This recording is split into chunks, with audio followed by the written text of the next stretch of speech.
If you don't learn to trust your own feelings, then you will never trust anyone.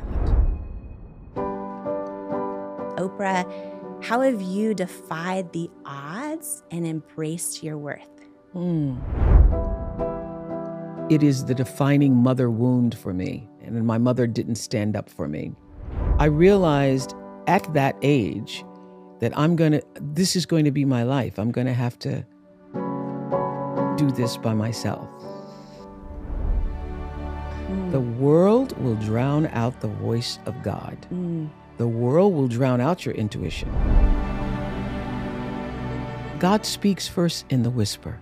It first gives you just a little, And if you can learn to trust yourself, it means you can handle anything. I've had it show up in my life, even in the same cologne. Same cologne. Oh, Still wow. had to relearn the lesson. Oh, wow. Wow. I'm excited for your book, your new beautiful book, Worthy. I believe that it's one of the most needed tools on the planet Earth right now. Delight in it. You are lifted by it. And people freaked out. They freaked out. Before we jump into this episode, I'd love to invite you to join this community to hear more interviews and one-on-one conversations with me and you to help you truly believe in yourself, trust yourself, and know you are enough so that you can become unstoppable in living your best life. All I want you to do is click on the subscribe button. I love your support. It's incredible to see your comments and how many of you are, sharing these episodes with everyone else. And I'm just so grateful to be here for you. And I'm so excited to go on this journey with you. So thank you for subscribing. It means so much to me. Who you spend time around is so important, as energy is contagious, and so is self-belief. And I'd love to hang out with you even more, especially if you could use an extra dose of inspiration, which is exactly why I've created my free weekly newsletter that's also a love letter to you, delivered straight to your inbox from me. If you haven't signed up to make sure that you get it each week, just go to JamieKernLima.com to make sure you're on the list, and you'll get your one-on-one with Jamie weekly newsletter and get ready to believe in you. If you're tired of hearing the bad news every single day and need some inspiration, some tips, tools, joy, and love hitting your inbox, I'm your girl. Subscribe at JamieKernLima.com or in the link in the show notes. Jamie Kern Lima is her name. Everybody needs Jamie Kern Lima in their life. Jamie Kern Lima. Jamie, you're so inspiring. Jamie Kern Lima. Welcome to part 2 of my conversation with Oprah on the Jamie Kern Lima Show. So many people struggle with feeling not enough. Like they feel like they've had too many setbacks or too many failures, or they don't have what it takes to defy the odds in their life. And they want to live their best life, but they so often end up doubting themselves out of their own destiny. For you, you were born in poverty, in apartheid, Mississippi, to a teenage mom who had no education. You endured sexual and physical abuse. Then in your career, endured naysayers, like different people that just didn't think you had what it takes. You were demoted from the evening news, and yet you defied the odds. You right now are referred to as the most influential and powerful woman in the world, as the greatest living teacher in the world, titan, icon, all of those things. Oprah, how have you defied the odds and embraced your worth? Beautiful question. And as you were forming the question, I was thinking, wow, that is, I accept and receive this great space of accomplishment that I have achieved, but I did not do it alone. I know for sure that it is my spiritual grounding and my belief from the beginning that I was God's child. And my perception, conception, ideas about what God is have certainly expanded over the years as I became an adult and as I questioned what I was taught in terms of dogma and religion specifically. But my firm faith in the power that created the stars and allows us to revolve around the sun every day, recognizing that I come from that. That's the creator that made the planets and expanded the cosmos and created this universe beyond anything we can even imagine, which is why I believe when you take your last breath, you're just going to be in awe. You're going to be so shocked. You're going to be so surprised. Death is going to be quite the surprise. Well, knowing that I come from that, I've always known that I came from that, even though my idea of what that is has expanded over the years. And because I truly am grounded in the source and have been since I was 4 years old, that I can have a cognitive memory of knowing that there's something bigger than me at work here, watching my grandmother on the back porch. No running water, no electricity. And so we used to have to clean our clothes. My grandmother would wash them in this big iron pot. And there was this long pole she would use to pull up the sheets and the clothes. And one evening I was watching from the screened in back porch of our, shotgun house. And she said, "Oprah Gail, you better watch me now, because one day you're going to have to learn how to do this for yourself."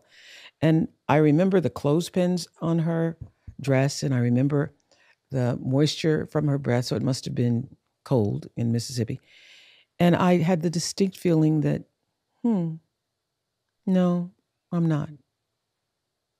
I'm not. This is not going to be my life. I don't know what my life is going to be, but I know that I'm not going to be doing this. But I also had sense enough not to say it out loud. And I felt that this presence of God that my grandmother had had instructed me from a young age to always pray on my knees, and I still pray on my knees. I was just sharing with some friends the other day that I still get on my knees and pray. And I was so exhausted the other night, and I was like, "Oh God, okay. Thank you so much for this." And I'm like, "Okay, I'm going to get out." It's almost like a superstition now. Like God doesn't hear the prayer unless I actually Get on your knees. Get on my knees. And so I know that that's really not true, but it's a thing. My grandmother said to me, "For as long as you are able to bow, you bow on your knees." And so that's just been a habit that I've cultivated over the years. No matter how many tequila shots, no matter how tired, I get on my knees. You get on your And knees. so it is a grounding in knowing. And I think what you are offering in your new beautiful book, Worthy, is the opportunity for people to be grounded in their own knowing. Well, I was grounded in the knowing that I came from something bigger than myself. And I grew up reading about Harriet Tubman and Sojourner Truth and Fannie Lou Hamer. And so I am very, very conscious that my ancestry, even though at the time I wasn't connected to know that I was born as the great-grandchild of former slaves, I have always been connected to that which has come before me. And I feel a synergy and an energy with the past that continues to propel me into the future. And so my grounding comes from knowing that I'm never alone. And so I will have to say, I'm excited for your book. I believe that it's one of the most needed tools on the planet Earth right now, because one of the things that I've seen in all of my thousands of interviews is that the mean-spiritedness, the sadness, the jealousy, the hatred comes from a sense of not feeling worthy. And I am blessed to say that I have never felt that, because I've always felt that I was God's child and fully worthy. I've never had a moment of believing that anything I achieved I did not deserve, because I know that it was always God's hand in it. Again, I am in awe of the space that God has created for me and the achievements that I've been able to make as a result of being connected to that source. When you were 4 years old, you just shared hearing your grandma say that to you, and you had that knowing. I had that knowing. Was that from, did you believe at the time? Did you feel that was from God? Do you feel that now? At the time, I couldn't call it God, because at the time, at 4 years old, my idea of God at 4 years old was kind of like God and Santa Claus were the same, only God had more power. You know, God could do more things. God could punish you. Santa Claus couldn't. He just didn't bring you presents. So, but they were all really in the kind of same. God was up there. Santa Claus was up there, out there at the North Pole somewhere. And so it was a very limited idea, but I still believed that this God with the long white beard and Jesus, who looked like the calendar that we all had in our churches, with the crown of thorns on his head. And I remember once I was someplace and Gail and I were looking at a documentary that somebody had done, and it was about the sculptor. And she was saying, "What is that?" I said, "No, I think it's Jesus." And she said, "No, because Jesus doesn't look like that. His beard isn't like that." So I mean, we're also indoctrinated by the images that we were given, that God looks like this or Jesus. Well, nobody has seen the face of God or knows what that is, but my concept was very narrow at that age, but I could feel distinctly that there was something going on. The second time I felt that was after I was moved from my grandmother. I lived with her for the first 6 years of my life. And then when I moved to Milwaukee, and suddenly no explanation of why you are no longer with your grandmother, you're now moving to live with your mother, whom I did not know, had no memory of her. And I remember, walking into the home where my mother was boarding with this woman who was a woman, Mrs. Miller, who could pass for white. And I remember that's the first time I ever remember distinctly feeling like, this is about the color of my skin. And I never remember having a thought about race before that. But this is about the color of my skin, that Mrs. Miller didn't want me to sleep in the house. And so I had to sleep out in the little foyer porch.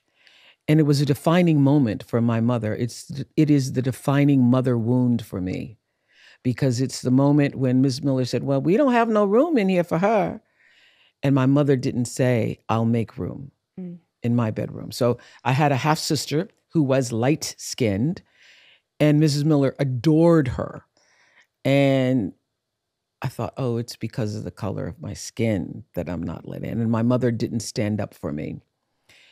So the moment that I was forced to be out it was covered, so it wasn't like I was outside, but it wasn't in the house. It was before you got in the house, a little porch foyer like. And there were no curtains on the window. And it was just a street. And I had never been in a big city. I'd been living in the country on a dirt road with pine trees. And I was really, really frightened those first nights. I could cry thinking about it. And I remember praying to God to protect me and to send me an angel to protect me. And I named the angel Melinda.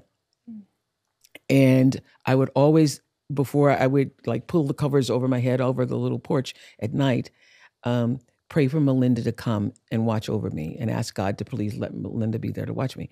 So I felt the presence of something greater than myself. I was searching for it in a physical form. And I realized at that age that this is going to be my life. I'm going to have to do this by myself, because I cannot count on my mother to stand up for me. And I think I felt that. I couldn't consciously articulate it, but I certainly knew that was a moment where she should have said, "No, she comes into my room. I'm going to make room for her." Yeah.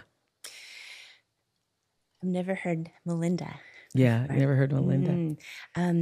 in those moments at that young age, and then now in your life, do you feel like you hear your do you feel like God talks to you through your intuition? And do you feel like that's what was happening? A power greater than yourself comes through in your intuition. I think God speaks through your intuition if you're quiet enough to know your intuition from your head. From your thoughts. Yeah. If you're quiet, if you are discerning enough to separate the thoughts from the feeling of, because when God speaks, it's actually calm. It's not rushed. It's not worried. It's not bothered. It is a distinct calmness that you feel. For me, I feel it more than I hear it. Sometimes when it's really bad, I hear it. When it's like, don't do that, I can hear it. It will literally wake me up at night. And anytime I've ever gone against it, I've been in deep trouble. So many people don't know, how do you hear your intuition? Or they're in a situation like you were at age 4, where they get a feeling, they get a knowing, but then they sort of like doubt it or don't trust it. I would say to everybody that the greatest gift you can give to yourself is to start leaning into that feeling. And you can't even have the feeling unless you're quiet enough and removed enough from the rest of the world.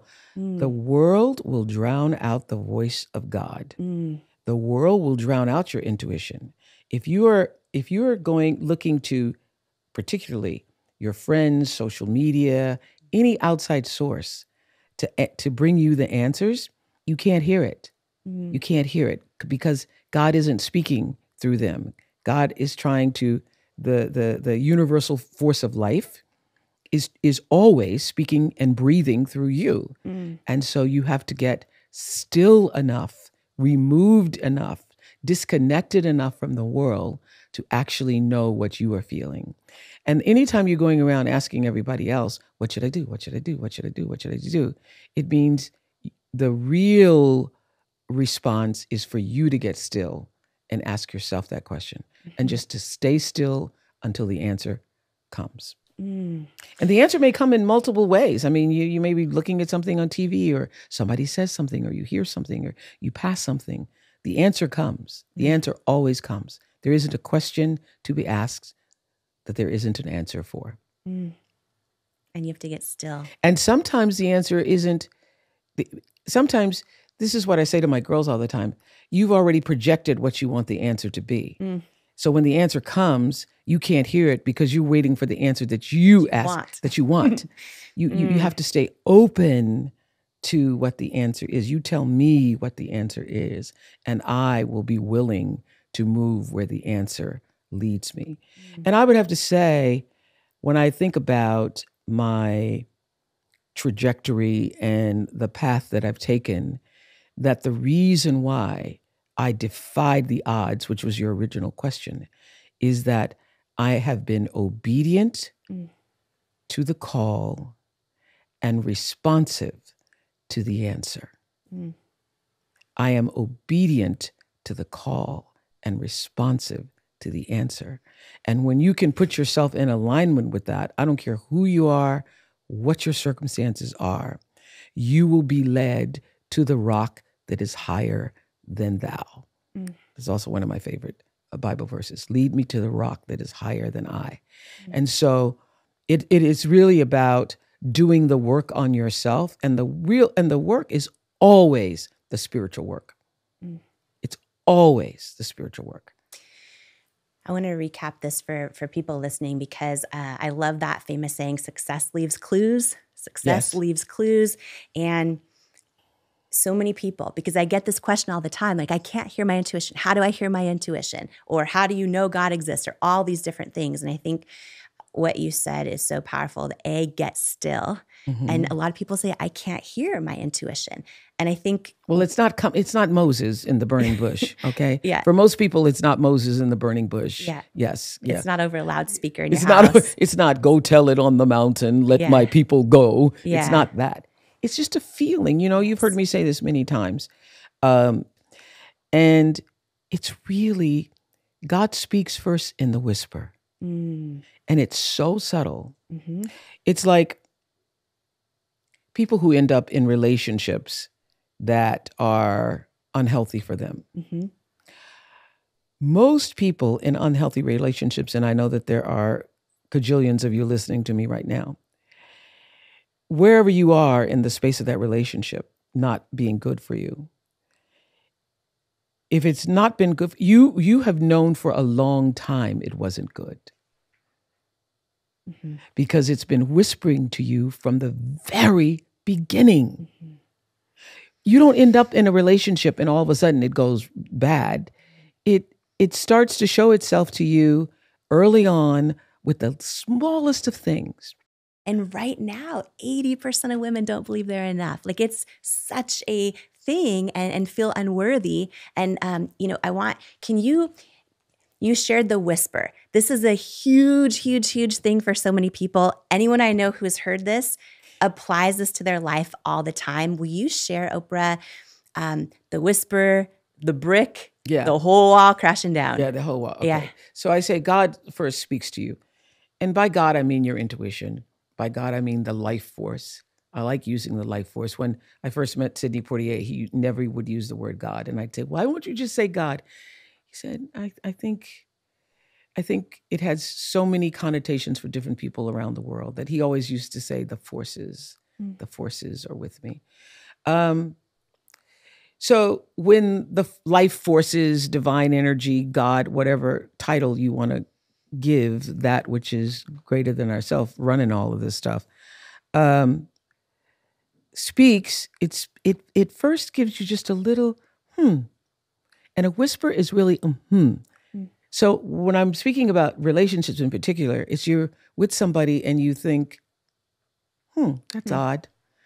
Or, that door wasn't open normally, but now it's open. So the first time I started thinking about this and articulating it in from the whisper, the brick wall, and then the tsunami is Gavin DeBecker, actually. Wrote a book called The Gift, and he tells the story in the beginning of the book about a girl who comes home to her 3-story flat, and the door is open, normally not open. She says, that door is normally not open. Out from under the stairs comes a guy. She's afraid. He says, don't be afraid. I can see you're afraid. Don't be afraid. Can I help you with your groceries? No, that's okay. I can do it. He goes, no, I can see you need help. You need help. Let me help you. He goes, don't worry. I have sisters. And I would never do anything because, listen, if anybody did anything to my sister, I don't know what I'd do to them. Blah, blah, blah. And so she lets him help her upstairs with the groceries. He gets to the 3rd floor, when she puts the key in the door, kicks the door in and rapes her, abuses her, and tries to kill her. And she manages to escape. And he has that story in the beginning of the book because he's saying the first no was the answer. The first no. And the reason she continued is because of this thing that women in particular have. They think they need to apologize and think that the person's going to think that you're not a nice person. But the first whisper actually was, that's odd. That door's open. That's odd. There's a guy in here. And now he wants to help me up the stairs. And by the time you get up the stairs, you're in full-blown brick wall tsunami mode. And so if you look at your life and all the things that have happened in your life that you didn't pay attention to, almost nobody gets it out of nowhere. Almost nobody. I don't know an instance where it comes out of nowhere. And so I, for many years, was a brick person. It wasn't until, so the whisper is always offering you the message. It's bringing a message to you. It's saying, listen.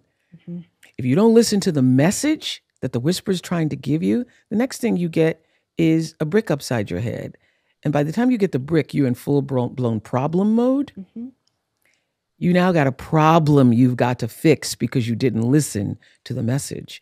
And you don't fix the problem. You already see it's a problem. You see we're not talking anymore. You see that we're distanced in the relationship. You see that things aren't going the way. You're going to have a full-blown disaster soon. And that is the way it works. That is the way it works. If you look back at your life, you can say, God, I should have caught it in the whisper.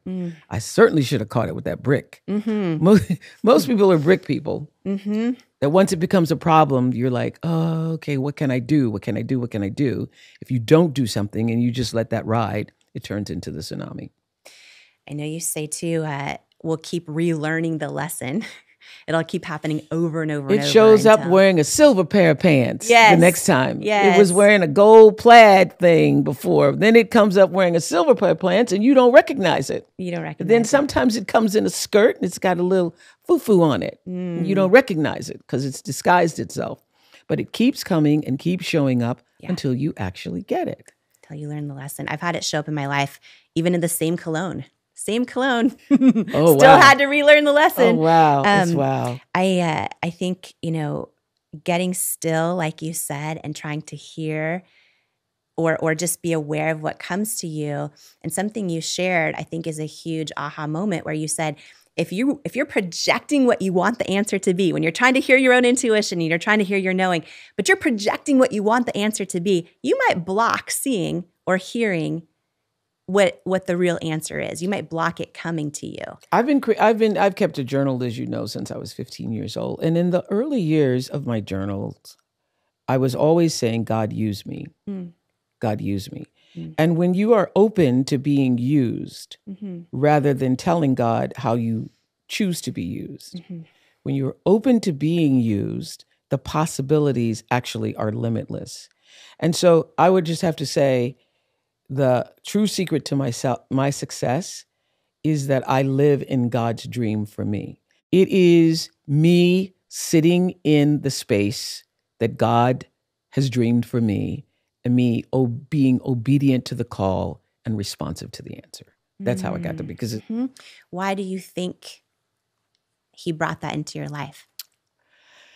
Well, what I know for sure is that the intention behind every show, my heart was so pure and so clean. I just wanted to do the work. And I was being led by my instinct and my intuition, which is the voice of God, is the life force working through you at the highest vibration. When you are paying attention to what that instinct and intuition is telling you, that is you operating on the highest level. And that I was really attuned to that. So from the very beginning of the Oprah show, from the night that we went national, I sat down and wrote in my journal, use me, show me, guide me. Let me use this as a tool for something that's bigger than me, bigger than my own personality. Show me how. That was my intention. And I became even clearer and more focused on the intention as the show grew. And so it was always out of doing a sense of good in the world. When I realized I wasn't doing good in the world, when I interviewed the skinheads in KKK, and you heard me tell the story of that moment, the woman, we were doing a man who had cheated on his wife, and the producers were so proud of themselves that they had the wife and the girlfriend on at the same time, and they had agreed to come on national television live. And he humiliated his wife on television in front of all of us and said to his wife, she's pregnant. Well, what you don't know is she's pregnant. And the audience gasped.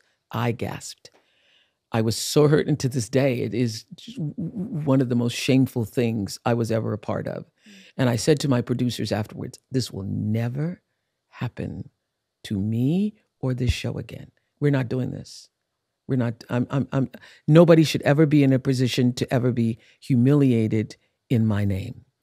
And they were like, okay, so we won't do that. So what are we going to do?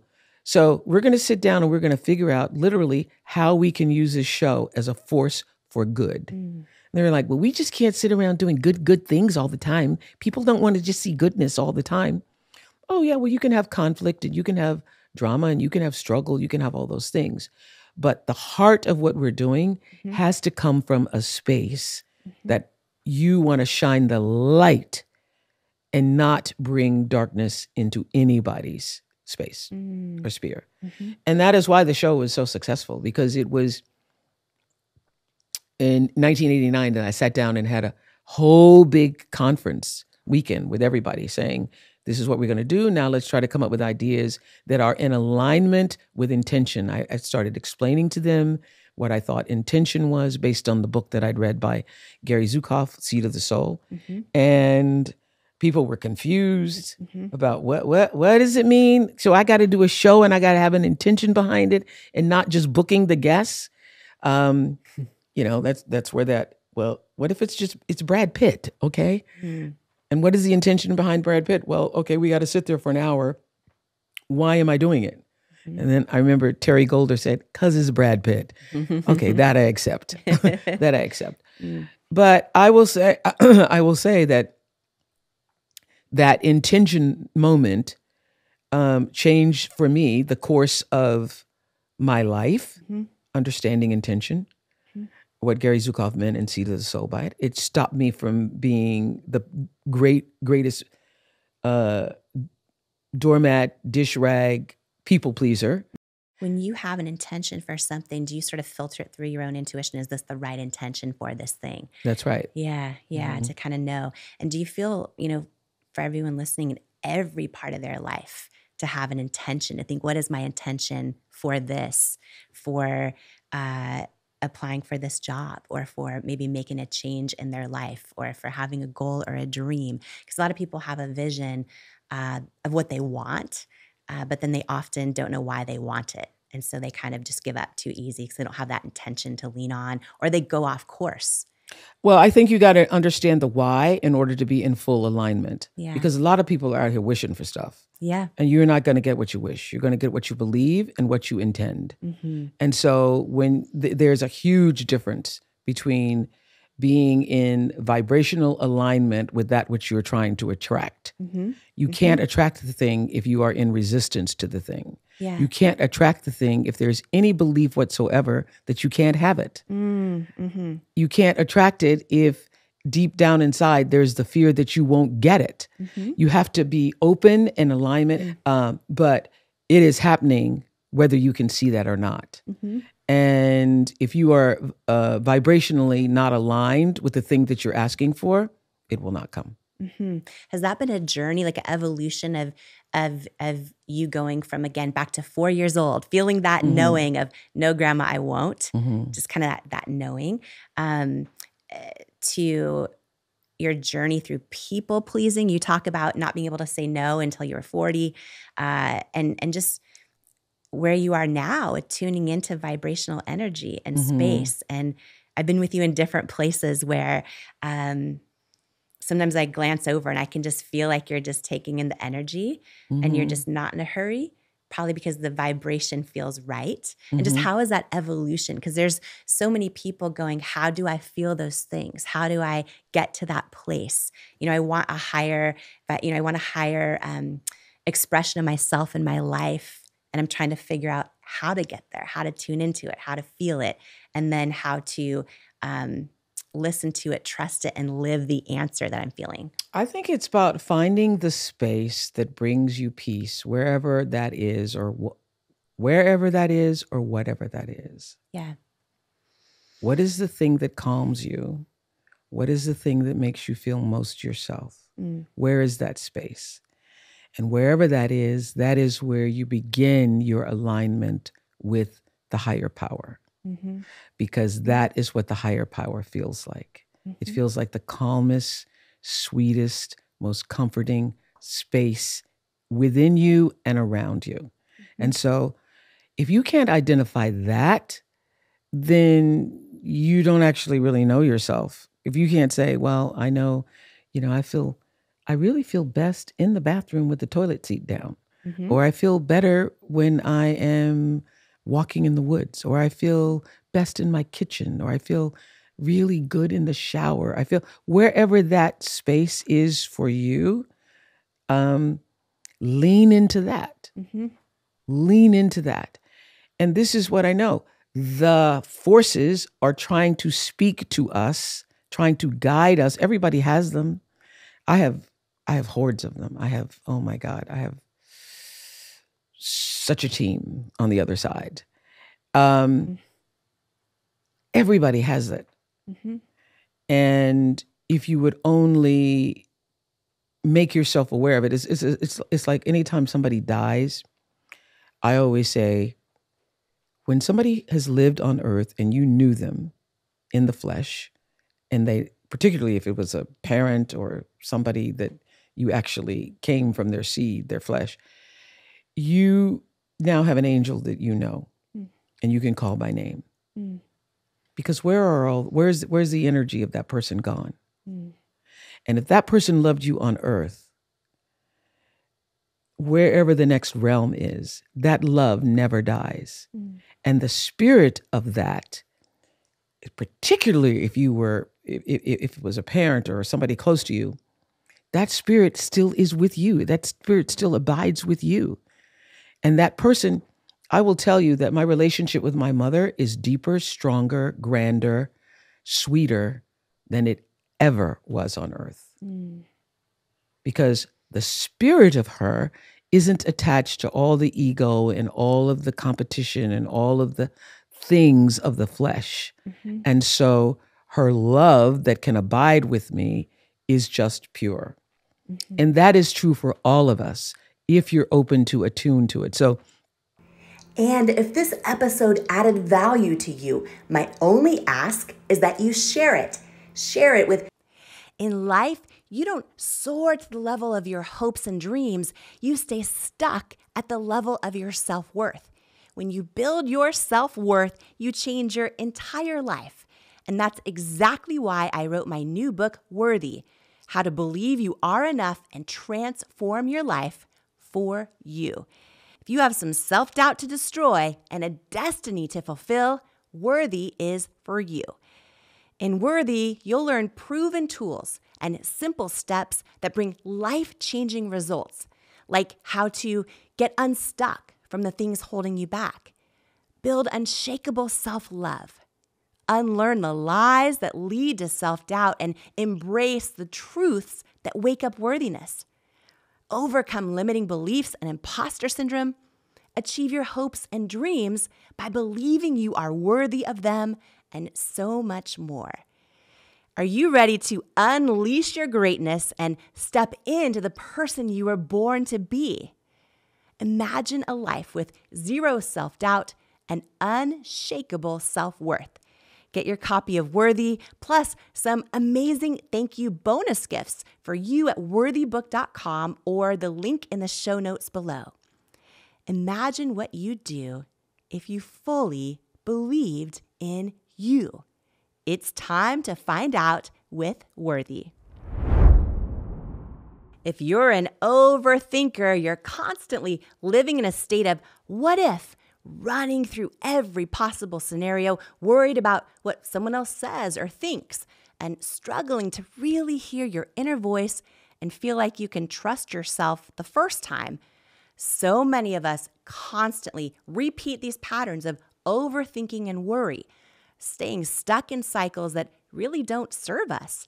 If this is you and you want a free, proven process to break the cycle so you can stop overthinking in its tracks and start learning to trust yourself to your core, I've created a guide for you that you can download in an instant for free. It's called How to Stop Overthinking and Start Learning to Trust Yourself.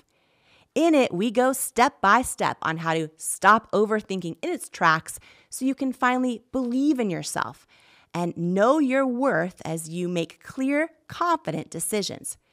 If you're ready to stop overthinking and stop your spiraling thoughts in their tracks, you can grab your free guide to stop overthinking and learn to trust yourself at jamiekernlima.com/resources or click the link in the show notes below. And now more of this incredible conversation with Oprah. I say to people, when you lose someone, yes, mourn, go through it. What's taught me that is every dog that I've lost. I've had 21 dogs, and every one of them has a little soul, and all of their souls abide with me in different ways. Some are stronger than others, and some are not. Some are funnier, but the presence, I started to notice that with my animals who were leaving. And then I started to pay attention to people who I knew, who were close to me, who had passed. And so, and also my relationship with my father, very different, very much more comforting and non-judgmental and proud in a way that he now knows. He now actually knows. Because I think when both of my parents were here on earth, they understood the illusion of what it meant to be Oprah Winfrey. But not until they passed on did they understand what this really meant. Did you feel like your mother and your father really saw you and loved you? No. While they were alive? No. Never. I think my father did. Listen, my father was such an honorable man. You know the story. Many of you out there don't know the story. My mother and father never married. My father, they had sex one time on the way home from school. He later saw her and asked, because she looked pregnant, "Hey, Benita, are you pregnant?" She denied it. This was October, so I would have been conceived probably, April, May. And she wrote him a letter saying, "You have a child, she needs clothes," which is my mother's way. Send money after I was born. So he said he got a letter in February saying, "You have a girl, send money." So there was never that connection. And I was always, as a child, trying to figure out who I was supposed to love. So when I was my father, I wasn't supposed to love my mother. My mother was always saying, "Your father doesn't do anything to help." But my father came to get me when I was third grade. I think I was 7 years old at the time, and getting ready to go into the third grade. And I lived with him and my stepmother for third and fourth grade, and then went back to Milwaukee because my mother insisted that I come back to live with her. And that was a really tough life. And that's when the sexual abuse started. But the bottom line, to answer your question, my father accepted responsibility for me after my mother had said, no, she wasn't pregnant.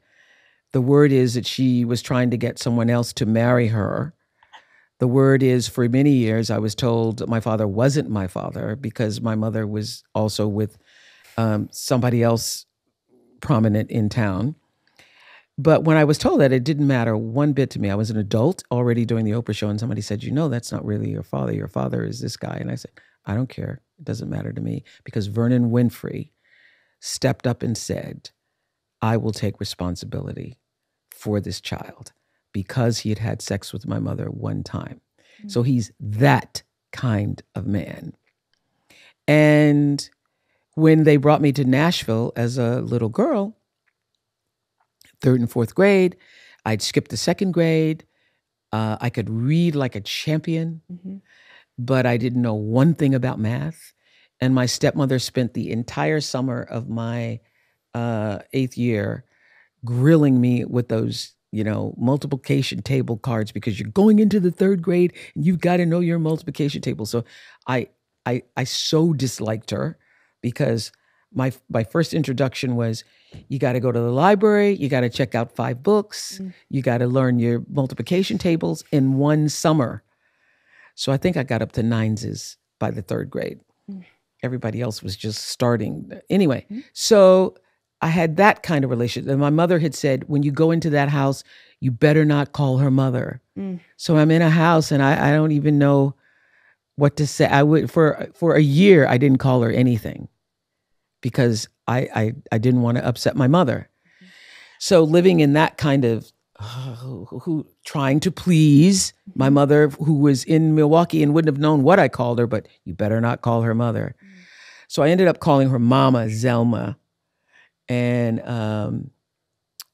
my mother didn't like that. So when I went back to live with her, I started calling, she greeted me in a peach robe. And for years, I called her Peach because of the peach robe. So as not to upset my mother. But to answer your question, I thought my father saw me in terms of, I wouldn't have had the life that I have had my father not taken me from my mother. And I think that no question about it, had I stayed in Milwaukee with my mother on the course that I was on, being sexually abused and then sexually promiscuous and then all that comes from that, I would have been dead. I would have had the dream that I could have been something more and would have been tormented because I was not. Because I would not have known how. Because life circumstances would have just spiraled me down. And I would have tried to hold on to God, and I would have been a church-going woman, and I'd have been a praying woman, and I'd have been all of that, but not understanding how choice after choice after bad choice after bad choice had caused me to spiral. Because that is where I was headed at 14. I didn't have this realization until last year, or 2 years ago, when I was working on What Happened to You with Bruce Perry, the book, and writing about my grandmother and leaving my grandmother. And all that time, all these years, for more than 60 years, I've carried the, why did I have to leave my grandmother? What a terrible thing to separate me from my grandmother. I realized for the first time in writing that book that the reason that happened is to get me out of Mississippi. That it was God's intervention in my life to get me out of the apartheid state, because it happened just before I was supposed to start school. And I was such an impressionable child. I would like imitate anybody that came into the house. I would, really responded to authority from being, whipped all the time and, told to behave a certain way. So if I had been raised in a segregated Mississippi, in a school where white teachers or black teachers were in any way telling me that I was less than, I would not have grown up feeling worthy. That would have wiped the worthiness that I now so hold as my position of power in life. I would not have had it. Will you share about this idea? Because this is a hard thing for people to grasp when they've gone through tough times or setbacks or things that feel unfair or that are painful. But the idea that things are always happening for you, like not to you, but for you. Well, this is what I know. Nothing is lost. There's not one thing that is happening that is lost.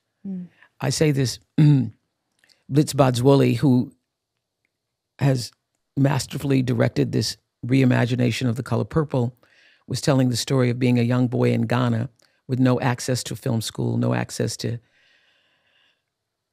directors, no possible way of imagining that he could ever be sitting in Hollywood directing a $100 million film, but that he had crayons and paper and used to draw and use his imagination to make stories.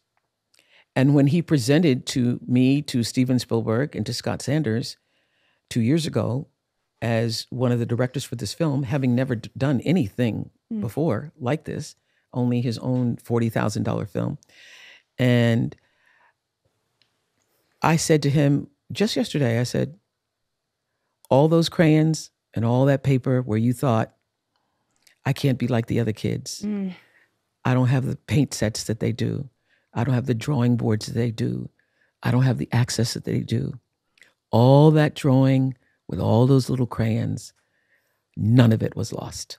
And so for everybody, for everything you've ever done is preparing you for all that you're meant to do and meant to be. Nothing's lost. Nothing's wasted. And I think about all the trials that I have been through. Every single thing that happened opened up an aperture of empathy for me later on to feel for other people. It made me a better interviewer. It made me a better person. It made me a better woman. It made me a better friend. And so nothing is lost. You say, I believe every one of us is born with a purpose. No matter who you are, what you do, or how far you think you have to go, you have been tapped by a force greater than yourself to step into your God-given calling. 2 questions for you on that. Do you think for someone who does not believe in a power greater than themselves, that they can feel fully worthy and that they can live the highest expression of themselves?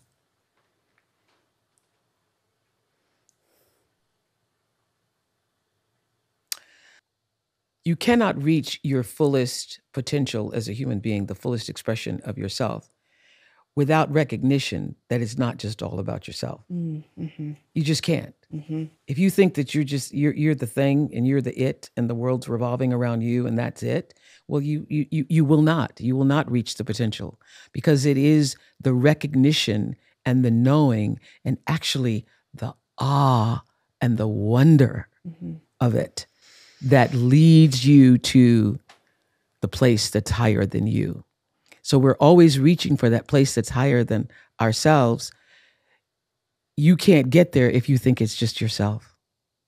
You can't. In 1985, when I went to do the first original Color Purple, one of the things I wrote in my journal was, God, help me to have a life surrounded by beautiful things. This is 1985. I was just working on, then it was still called AM Chicago. But I had this sense of desire and yearning for beauty. I had a desire and yearning to be surrounded by beauty, beautiful things, beautiful collaborations, the sense of creativity, the sense of, God smiling on you. So when you're sitting there looking at a bowl of flowers or even a bowl of lemons or, Purple branches in a field. beautifully arranged in a vase, you're looking at God smiling on you. You're looking at the presence of nature, the presence of the life force being offered to you as a gift. And so I had a yearning for that. My heart and soul seeks that. And I recognize that I miss beauty if I'm not around it. So I don't, mine is not a spirit or a personality that functions well in chaos. Some people thrive in it. Some people need the noise and the stuff and the thing. Mine is not a spirit that does well with that. And so I think to that, who is it that said, to thy own self be true? To know yourself and to know what it is, the greatest. People think it's about getting the job and getting the position and getting this thing and all that. It's going to make you worthy. What makes you worthy is to turn inward and to seek within and connect to the thing that is the source of you. However you define that. There's so many people that are raised with a certain faith and they quote scripture, all the things. That's hard. And they are growing, but maybe scared to. Yeah. And, you've had this growth in your life, and just hearing some of the things that you're sharing today about defining a higher power, all of that. Do you still, have your favorite Bible verses? Do you feel like what you believe has changed? Do you still believe? No, I feel that it's expanded. Yeah. Yeah. Like it's. So my favorite Bible verse is Psalms 37:4. Delight thyself in the Lord, and he will give you the desires of your heart. Now, when I first learned that as a young girl, it was all just, means you love the Lord and you can get some of the things you want. And now I see that Bible verse as delight thyself in the Lord. Delight thyself in goodness. Delight thyself in kindness. Delight thyself in grace. Delight thyself in forgiveness. Delight thyself in all the things that the Lord is. Delight thyself in that. Lean into that, and you will receive the desires of your heart. Delight, because delight is actually my favorite word on earth. Delight, it doesn't say be happy or even be joyous. It means delight in it. You are lifted by it. Delight in that which is good and gracious and kind and beautiful and bountiful, and you will receive the desires of your heart. It's where your focus lies. So I'm just telling you, what really is so disturbing to me, Jamie, is that this is such an ego-focused world now. Everybody is focused on what's going to make them look good instead of what actually is good for them. And there is a huge difference. There's a huge difference in what you're presenting versus what you really are. And so the focus on what you really are, to turn inward to what you really are, is what brings you all the things. You know, you get all the external when you've really worked on the internal. I feel like you did that in such a big way and kind of shocking way when there's a season of time, a span of time during the 25 years of the Oprah Winfrey Show, when there was some other shows out there throwing chairs, having like chanting names, like all the getting huge ratings. And you could have done what a lot of people do, which is, okay, this will get me more of the thing the world celebrates at the moment, which in that case is typically ratings. I'm sure a lot of people were worried at that time when you made this decision to kind of take the show in a direction that was a force for good. And I feel like you've always been so far ahead of the time. I remember when you started doing Remembering Your Spirit. And right? And you started talking about mindfulness. Yeah. And people freaked out. They freaked out. All these stories. Oprah's trying to start her own church. What's she doing? She thinks she's Jesus. She thinks she's God. What are you doing? That was hurtful. But I stayed on the path. You stayed on the path. I stayed on the path because... and you stayed on the path and we're number one. Yes. When I said we're going to be a force for good, please, all the station managers freaked out. They were saying, well, don't tell anybody. You're going to be a force for good. Don't tell anybody. Yeah. So I understood that because I was so into it that I was expanding my own vision and ideas about what mindfulness and spirituality could be. I was learning it and so excited about learning it that I also wanted to teach it. And I could feel it having its impact in my life. And as you know, I believe life is better when you share it. And so I naturally just wanted to bring that to the audience. Like, oh my God, guys, let me tell you what happens if you get still. Yeah. This is what happens if you give yourself a moment just to, and also because I was paying attention to the audience to the point where every audience member for 10 years, I was signing autographs and just never looking up, just signing, and not liking it one bit. And then one day I couldn't do it because of a doctor's appointment. And I said, you know, I'm going to stop doing it because I have so much more energy. And then I started to do the thing that I now advise everybody else to do. Ask the question, what do I want? I don't want to sign autographs. I signed autographs for 10 years with every audience member, and I didn't want to do it. And then one day I asked myself the question, what do I want? Well, I would really rather just talk to people. I'd really rather just sit and have a conversation after every show and ask people, why did you come? How did you get here? Who did you come with? What's going on in your life? And that is another level of when the show took off, because that audience, speaking to them every day about what was going on in their lives for 45 minutes after every show. Oh, my producers would be crazy. Like, oh God, would she let the audience go? Because we got to get another audience in here.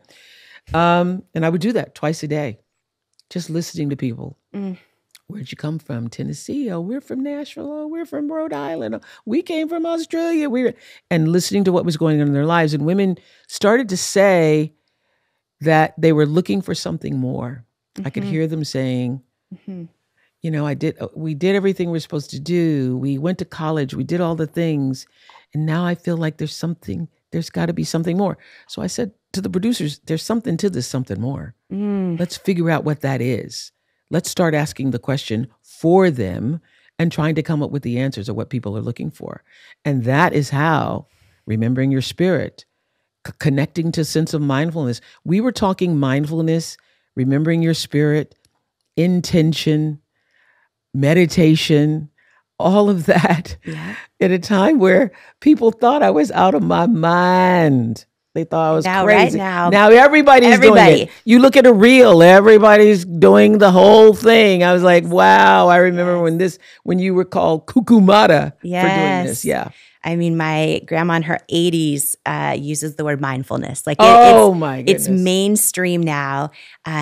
But I also see that pattern in so much of what you're sharing today that for a lot of people will be new or ahead of its time. I want to transition into one thing, but I think we need to make it a lot more purple in here first. All right, we got some purple mics. We got a whole lot of purple up in here. We got a lot of purple up in here. A lot of purple up in here. You have said nothing mattered to you more than the color purple.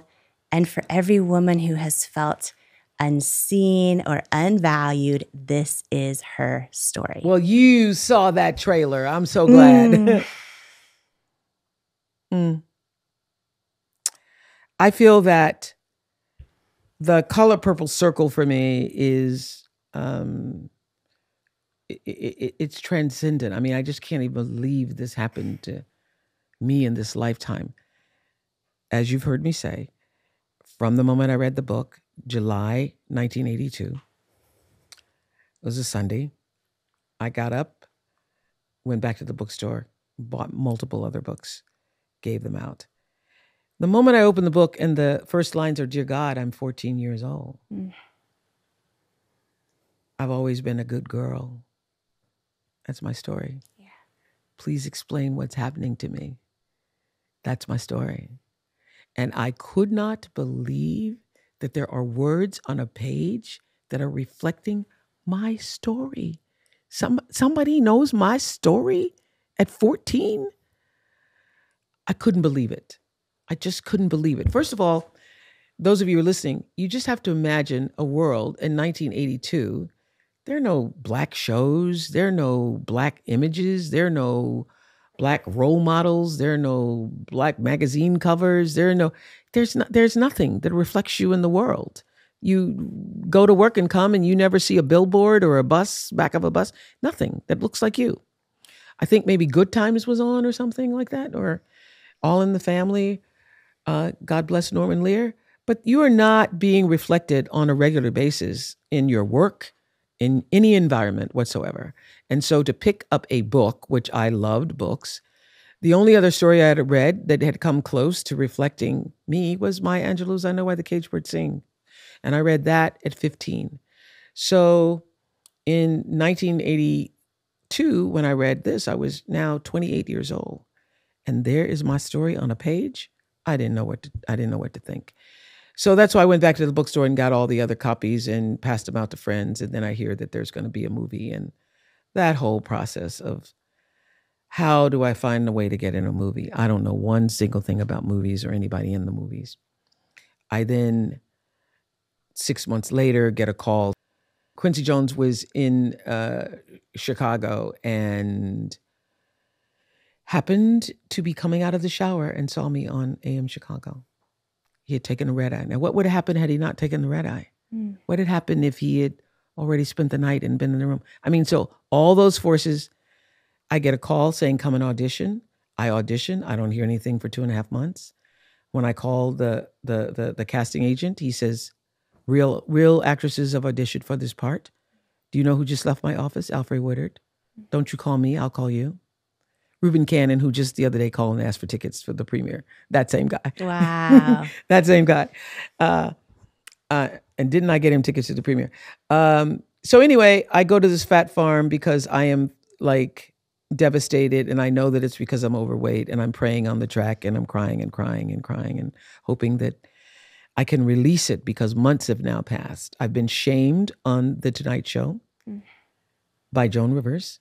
I have my first appearance on The Tonight Show. And you know, they pre-interview you before. So we're supposed to be talking about the great success of this little talk show in Chicago that's beating Phil Donahue. And Joan Rivers turns to me and she says, "Tell me, why are you so fat?" On national television. And I don't know what to do with that. I just am like, I just love potato chips, Joan. She says, "No, seriously, shame on you, shame on you." She says on national television on The Tonight Show, my first appearance. So I agreed with Joan Rivers that she says, "I'll let you come back if you lose 15 pounds. You need to lose 15 pounds. She says to me on national television, and I accepted. I accept that I should be shamed, because how dare me be sitting up here on The Tonight Show. And I had agreed that I was going to go away and lose 15 pounds. And of course I didn't lose the 15 pounds. I went and ate my way to another 10 pounds. So that by the time I got the call for Color Purple, by the time I called to say, you know, have you heard anything after the audition, I thought, okay, I didn't get it because I was overweight. And that's when I left and I went to this health retreat, which they were, at the time, they call them fat farms. It's not me calling it. And I was on the track trying to release the let me let it go, because I'm obsessed with it. And I started singing, "I surrender all. I surrender all to thee, my blessed Savior. I surrender all," over and over and over and over and over again. I sang that song and prayed and cried. And when I'd stop and say, okay, I can let it go, I hadn't let it go. I prayed and cried some more until I could bless Alfred Woodard with the role. Because I thought, there's no way I'm going to get it. He said Alfred Woodard left his office. There's no way. And I wanted to be able to see the movie, but I want to be able to see the movie and not be upset that I didn't get it. So God help me bless Alfred Woodard. And I cried and prayed some more. And in the moment I felt the release, a woman comes running out and she says, "There's a phone call for you." And that phone call from Steven Spielberg saying, "I hear you're at a fat farm. If you lose a pound, you could lose this part." The fact that it happened in the instant I know I let it go, was the greatest life lesson I have ever received. Because I physically felt the release, and I saw that the second I did that, it changed. The second I stopped resisting, the second I stopped wondering, the second I stopped putting myself in the fear space and said, "It is well. Use me how you choose to use me. I thought this was the answer, but now I see it's not. I'm willing to be open to wherever you take me." The instant I did that, I saw that woman. And so that became my grounding teaching for the rest of my life and career. Do everything you can, work as hard as you can, and then let it go. Give it to God. Give it to the universe. Let it be an offering. Do not resist. Do not resist. Do not push against it. Let it go. And that was the great teaching. That was the great teaching that ruled every decision going forward. Do what you have to do. Let it go. Do what you have to do. Let it go. No attachment. Have no attachment to the outcome. And then when I lost track of that lesson, I got it again the hard way. I worked on Beloved for 10 years, was attached to the outcome, went into major depression afterwards. And why? Why did I go into depression? Because of my attachment. not because the movie failed, because my attachment to it succeeding. Because the work was the work. I loved every minute of the work, the process of the work, everything that I offered. I still loved that. I wouldn't change a thing. When I was offered an opportunity to change it, I said, no, I'm not going to change it. They said, well, it's screening this way and people don't, I'm not going to change it. So what was I attached to? I was attached to it being something that I wanted it to be versus what it really was. Launching so this I show. learned from that experience, back to your question, I learned from that experience after Beloved, never do anything with the attachment to how people are going to receive it. Let the joy of doing it, let the joy of the process of the work and putting the work out into the world be your reward. And however people receive it, that becomes the bonus. But the work and the art, you wouldn't change anything about that. The real joy is in the offering. In The Color Purple, one of the most powerful lines, well, actually, let me ask you about Sophia first when you played it. Yeah. That line in the cornfield. Yeah. You told Harpo to beat me all my life. I had to fight. All my life I had to fight. Had to fight my uncles, my brothers. I never thought I had to fight them. And I added my cousins because it was my cousin who raped me. All my life I had to fight. And that line I did in the first take. And I did it from the space of knowing a girl child ain't safe in a world full of men, which is the last line. Because a girl child ain't safe in a world full of men. And I know that to be so true. And that was a great day for me. That was really a great day for me. The best scene for me was the dinner table scene, which takes a long time because you got all those actors at the table. But that's the day I actually became an actress, I think, because I only had one line and then the rest of it I ad-libbed. I mean, the line was, how you doing, Miss Sophia? And she's supposed to nod and say, doing all right. And then Stephen said, tell us how you felt in the store when Miss Seeley came to see you. Tell us. And so I just started rocking and ad-libbing and saying, the day I seen you in that store, I know there was a God. I know there was a... So, I mean, let me just say this. The Color Purple, aside from the fact that it taught me to surrender in all of my work and life and to live a surrendered to God existence. So imagine that. When you see me walking, you see a woman who surrendered her life to the higher power. So I'm stepping out on moonbeams and stars. I am literally walking in the light because I have lived a surrendered life. How the hell else do I get from Mississippi to Montecito as your next door neighbor? It just isn't possible without that. Okay? So it taught me that, to live a surrendered life. Don't you dream the dream. Let God dream the dream for you, and you step into the dream. You ask God, what is the dream? What is your dream for me? Because I'm open to go where you lead. And so it led me here, right across the fence from you. Number 2, watching Steven Spielberg and Quincy Jones and Alice Walker every day. Be in that creative, collaborative space. Wow. Everybody, the crew around, everybody feeling like family, working together to build something, towards something.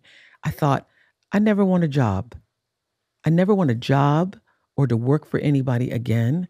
I want this feeling. I want this thing that I'm feeling, that you're feeling with your crew here. I want this feeling every day.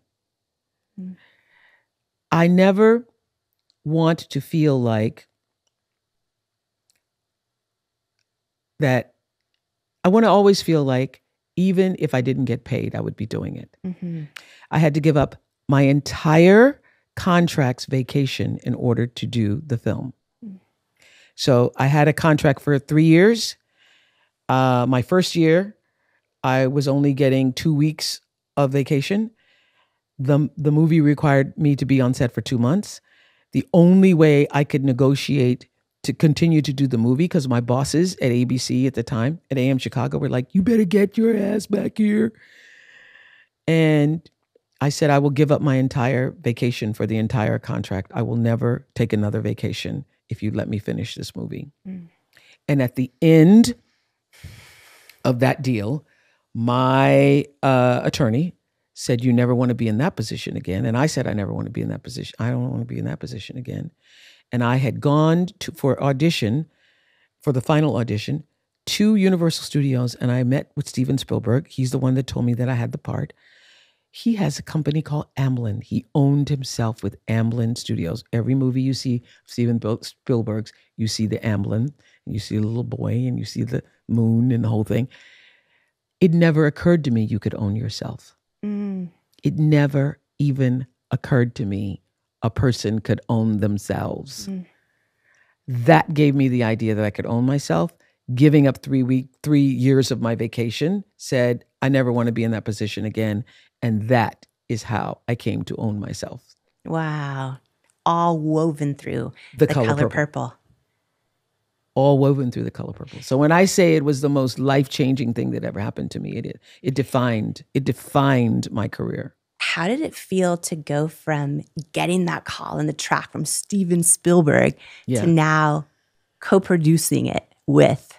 Well, I was so afraid during the whole movie. I mean, I didn't know how to act. I didn't know. I actually had books like Stanislavski's Method and all that in my motel room, trying to figure out how do you act. I knew instinctively that you needed to tell the truth. You needed to be the truth, but I couldn't figure out how do you act and also tell the truth at the same time. And there was a really critical scene where he had asked me to cry and I couldn't cry. And then I cried all night. And then Adolph Caesar, who played the old mister, came to my door because he could hear me through the walls and said, God damn it, what's all this noise? And I said, Steven Spielberg asked me to cry and I couldn't cry. And I know that he's going to throw me off the movie because this is the second time. And he said, you have to learn to give yourself over to the character. Let the character take control. You stop fighting it. It's not you. You surrender, which I got. Surrender to the character. Let the character take control. And if she wants to cry, she'll cry. And if she doesn't want to cry, not even Spielberg can make her cry. And that was my greatest acting lesson. And I was released after that day. And not quite as fearful of Steven, but he never really talked to me and I remember filming the scene in town where Sophia hits the mayor and is thrown into jail, taking off my coat, going to Steven saying, I won't be here the next 2 days because I'm going to sign my contract for my talk show. And he says, what is that? And I said, oh, I'm going to be doing a talk show. He goes, like radio or what is it? And I said, no, it's like real TV. And, people say I'm going to be famous, but I don't know. It's, going to be like Donahue, but only it's going to be me. And he said, okay, well, when will you be back? I'll be back on Monday. But I went and signed the contract. My name was not on the poster because I wasn't, but I said to him, I think people are saying I'm going to be famous, but you should probably put my name on the poster. He says, your name can't go on the poster. Name can't go on the poster. That's already negotiated. When Shug Avery says, I think it pisses God off when people walk by the color purple in a field and don't notice it. Do you think it pisses God off when people walk by their own beauty and power and don't notice it?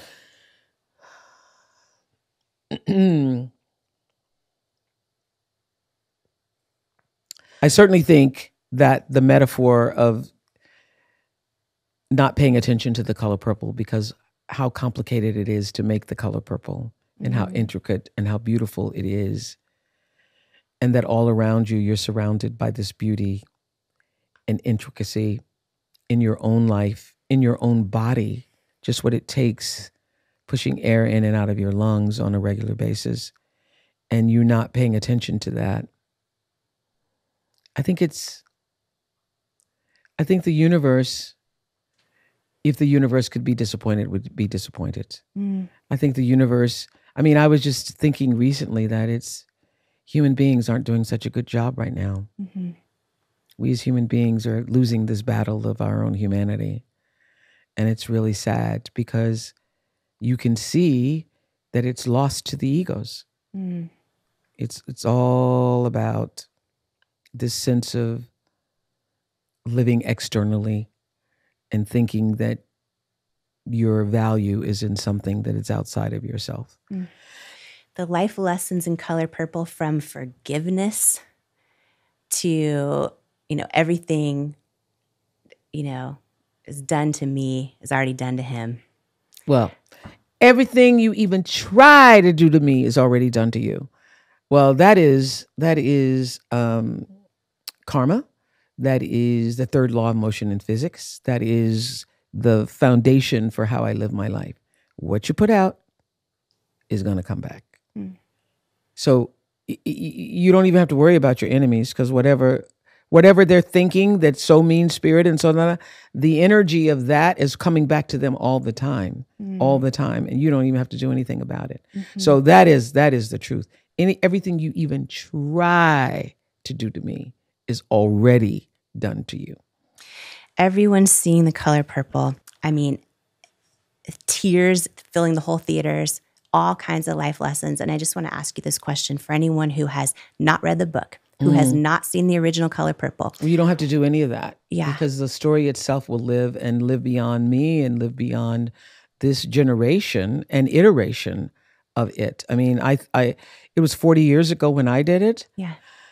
And I can't imagine what I say and strongly believe is that the lessons of the Color Purple, of forgiveness, mostly finding your own identity, discovering who you really are. That's what it's about. Discovering who you really are in connection with the life force that we call God, that Seeley calls God. And that is timeless. That is forever. Not even AI can change it. That the heart of knowing who you are and what you have to offer the world, because ultimately, coming back to worthy, what Seeley's discovery is a journey to worthiness. Yes. From the beginning to the end is she finds her worthiness, she finds her value. And that path of self-discovery, of self-realization, of coming into the grace and giving herself the graciousness to thrive and not just survive as a victim is what the story is all about. And that will endure forever. And I think going to be more needed than ever. I think, technology and social media and all of the stuff and the things and the busyness of life cloud over how sad and lonely people really are. There's a lot of deep loneliness and sadness and disconnection. And it's why your book, Worthy, is so valuable at this particular time, because all the stuff that people are putting out there, in the way that it's being put out, they can't feel the worthiness, otherwise you wouldn't be doing it. You can see it. Yeah. Well, thank you for continuing to be a massive force for good in the world, for putting goodness out there. Thank you for doing this show. Why did you say yes? How are you here? Your process for discernment is so clear, I think. And well, why did I say yes to you? yes.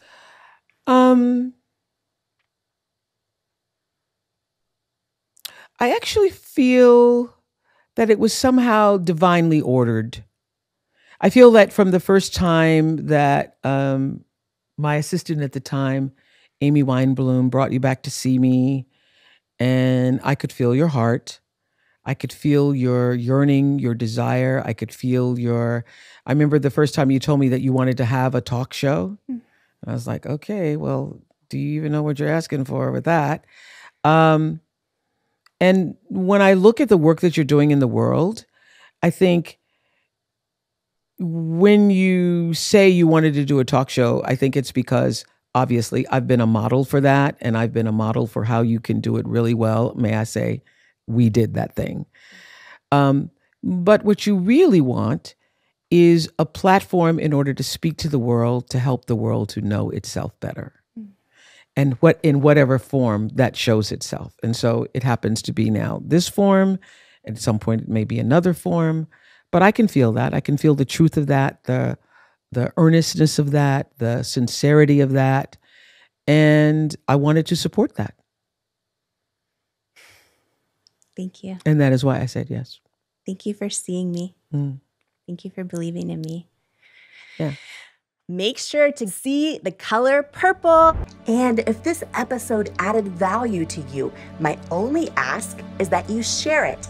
Share it with people you care about. Post and share it on social media and tag me at Jamie Kern Lima so that I can repost it. The Jamie Kern Lima Show is your show. And let's spread the word and be a force for good together. And make sure you subscribe to the Jamie Kern Lima Show and click the notifications button so that you'll be the very first to know when there's a new episode.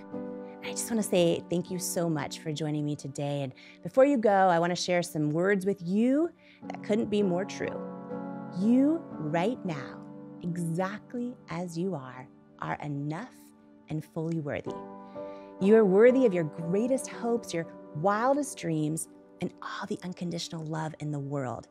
And it's an honor to welcome you to each episode of Jamie Kern Lima Show. Here, I hope you'll come as you are and heal where you need, blossom what you choose, journey toward your calling, and stay as long as you'd like because you belong here.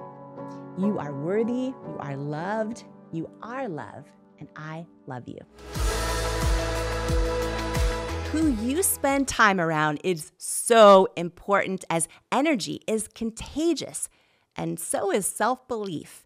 And I'd love to hang out with you even more, especially if you could use an extra dose of inspiration, which is exactly why I've created my free weekly newsletter that's also a love letter to you, delivered straight to your inbox each and every Tuesday morning from me. If you haven't signed up to make sure that you get it each week, just go to jamiekernlima.com to make sure you're on the list, and you'll get your One-on-One with Jamie weekly newsletter and get ready to believe in you. If you're tired of hearing the bad news every single day and need some inspiration, some tips, tools, joy, and love hitting your inbox, I'm your girl.